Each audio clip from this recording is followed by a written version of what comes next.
Good morning. So I wanted to give you a little bit of inspiration today.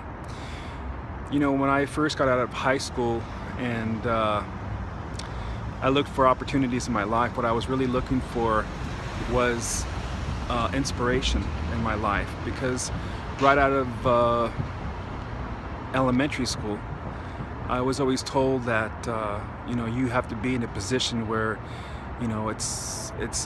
it's really prevalent for Hispanics. And when I was in 7th grade, one of my English teachers, not knowing who I was and that I was a B student, asked me when I had volunteered to play Brutus Marcus in a play,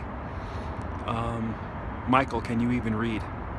And I remember all the students in the classroom laughing at me and teasing me, and just, man, the small laughs became louder in my mind, and I just felt like a loser in that class and not even having a chance. And I was the only Hispanic in that class.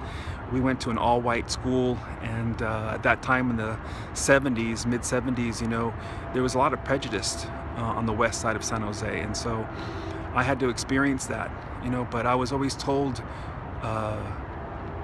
to rise to the top and to never give up. And so that day, when she said that to me, I literally had tunnel vision, and I looked at her, and I didn't see anybody else. I just heard people laughing, and I looked right at her. I stood up in the classroom, and I read my part that I wanted to play, and I read it loud and clear, and I looked right at her, and it was probably about 3 minutes of the part that I was playing.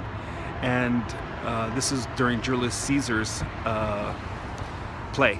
And so I read it, and when I was done, everyone was quiet, just shut up in that classroom, and it inspired me. And even though I was so mad that day, I actually threw the book at my teacher, and I hit the wall. I didn't hit her, but still, it was a moment in my time that inspired me to say, you know what, no matter how many times they talk to me and talk down to me, I'm still gonna succeed. I'm not gonna let anything or anybody tell me otherwise. And every time now in my life that I hear someone say, oh, I don't think you can, or why are you doing that, or, it's because it's for me.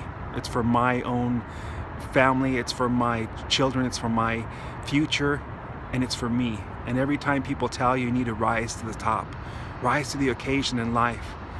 In 7th grade, I also took martial arts, and I remember being kicked down and punched in the mouth, and coming up, my mouth was bleeding, and my instructor was so fast, they called him a quick kick, and literally I probably still have scars in my upper lip from him kicking me in the mouth. And we didn't wear mouthpieces then, we just were kicked in the mouth, and we were told to get up and to get up, just get back up and fight again, and get back up and fight again. And it taught me something. It taught me to rise to the top, rise to the occasion, and stand up for yourself again. And inside of us, there's always that time that we have to think, there's a lion in you, and you have to be that lion at times. And now I'm a lion in life, and I put myself in that position, and I'm going to keep continuing these conversations in different parts of San Francisco and give some experiences and how I rised to the occasion.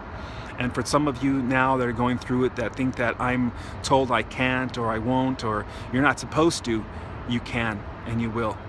And today is a little bit of that inspiration for you to, when you're young and you don't know any better, and you think that you're being put down for some reason, whether it's your color, your nationality, or your education, rise to the top and come up. And I always say, dream it, believe it, and receive it. And that will happen for you. It's happened for me. So be inspired today to move forward in your life and to be something that you're not. And always make sure that nobody in your life can stop you from those things. Enjoy.